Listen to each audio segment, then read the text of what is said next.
নমস্কার বন্ধুরা, তোমাদের জানাই সুস্বাগতম আমার এই নতুন খবরের ভিডিওটা। এটা আমি কেন বলছি, কারণ অন্যান্য দিনের মতন যেভাবে আমি ভিডিও করি রেগুলারলি, মানে যেভাবে নিউজ আমি দিই, তো সেইভাবে আমি দিচ্ছি না।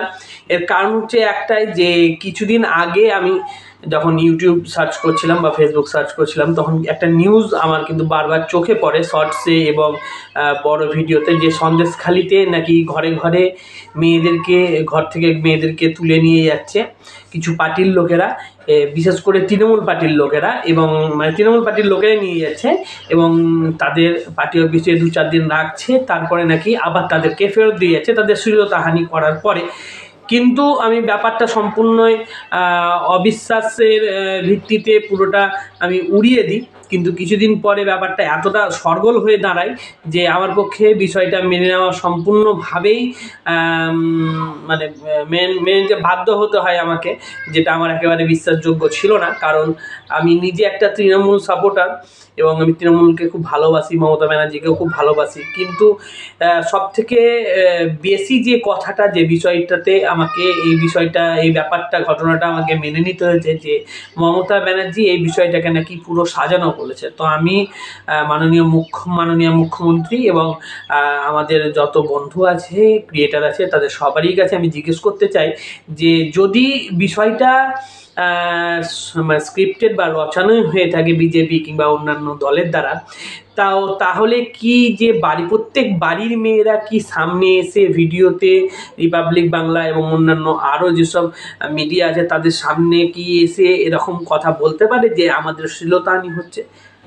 আপনারা শুধু কমেন্টে আমাকে লিখে জানান যে এই জিনিসটা কি কখনো সম্ভব?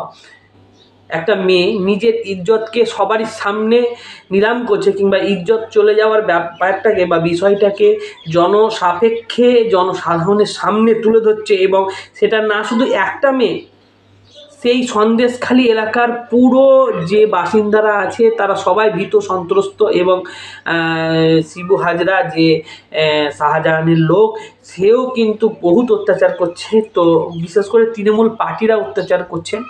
তো সেখানে প্রথম থেকেই তৃণমূল আছে, কারণ আমরা জানি যে কলকাতা, হাওড়া, হুগলি এগুলো সব তৃণমূলের এলাকা।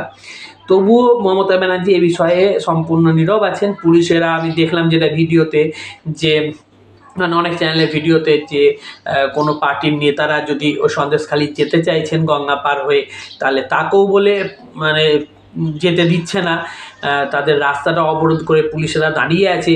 কিন্তু আমার একটাই বক্তব্য, যে পুলিশ যারা আছেন তারা কি আপনারা আপনার বাড়িতে গিয়ে বউদের, মেয়েদের, ছেলেদের এই কথাটা বলতে পারবেন যে আমি কি কাজ আজকে করে এসেছি, মানে আপনি কতটা ভালো কাজ করেছেন, কতটা খারাপ কাজ? আপনার বিবেক থেকে ভাবুন একবার। আমার মতে বলে বিষয়টা সম্পূর্ণ নেগলেক্ট করে না, মানে নেগলেক্টেড নয়, হ্যাঁ, এর জন্য জনসাধারণকে জাগ্রত হওয়া দরকার এবং সবাইকে একসঙ্গে সবাই মিলে প্রতিবাদ করা উচিত। কারণ এই প্রতিবাদ যদি আজকে না হয়, তবে কাল পরশু আমাদেরও ঘরে কিন্তু এই রকম একটা পরিস্থিতির সৃষ্টি হবে, যার জন্য আপনাদেরকে তৈরি থাকতে হবে। তো আমি বলছি যে এখনই সবাই প্রতিবাদ করুন।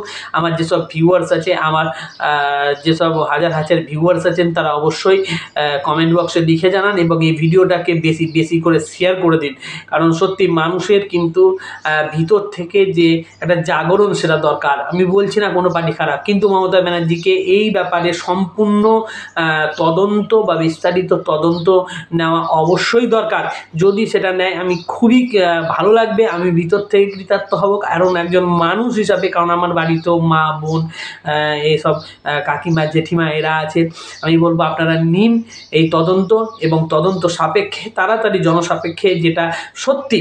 যদি বিজেপি পার্টি কোনো দোষ করে থাকে, যদি কংগ্রেস পার্টি কোনো দোষ করে থাকে, কিংবা সাজানো গল্পও হয়, তাহলে আপনারা সেটা তার সামনে এনে তুলে ধরুন। কারণ এই বিষয়টা সত্যি খুব লজ্জাজনক। আমি একজন বাঙালি হয়ে আমার দেশের এই বিষয়টাকে বা আমার রাজ্যের এই বিষয়টাকে আমি জনসাপেক্ষে তুলে ধরছি, যেটা না শুধু আমাদের পশ্চিমবঙ্গ, এটা অনেক আমার বাইরের ভিউয়ার্সও আছে, বিদেশের ভিউয়ার্সও আছে।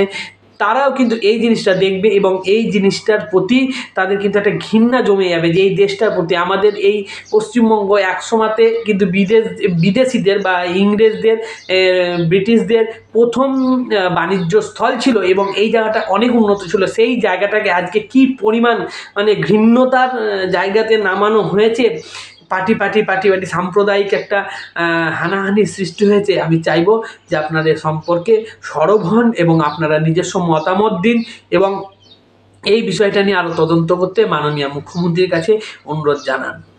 ধন্যবাদ।